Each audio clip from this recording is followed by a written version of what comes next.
নাইক্ষ্যংছড়ির টার্গুছড়া বিওপির দায়িত্বপূর্ণ সীমান্ত পিলার ৫৫ হতে আনুমানিক ২ কিলোমিটার দূরে মিয়ানমারের অভ্যন্তরে অংশুনপাড়া আরাকান টিলা নামক এলাকায় দুই সশস্ত্র বিদ্রোহী গ্রুপের মধ্যে গোলাগুলির শব্দ শোনা গেছে।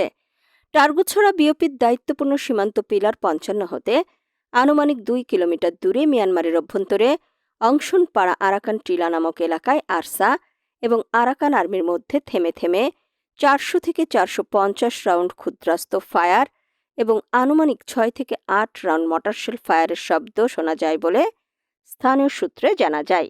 সূত্রে আরও জানা যায়, উক্ত এলাকায় আরসা ও আরাকান আর্মির মধ্যে সংঘর্ষ চলমান রয়েছে। তবে উক্ত গোলাগুলিতে হতাহত সম্পর্কে কোনো তথ্য পাওয়া যায়নি।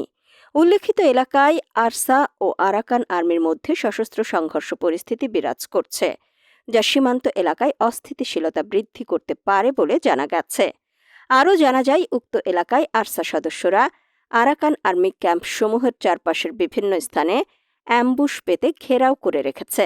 এতে সংঘর্ষ দীর্ঘস্থায়ী হলে রোহিঙ্গা শরণার্থী সহ উক্ত এলাকায় বসবাসকারী ক্ষুদ্র নৃগোষ্ঠী অনুপ্রবেশ, এমনকি আরাকান আর্মি সদস্যের অনুপ্রবেশ এবং সীমান্তবর্তী এলাকায় নিরাপত্তা ঝুঁকি বৃদ্ধি বাড়বে বলে জানায় স্থানীয়রা।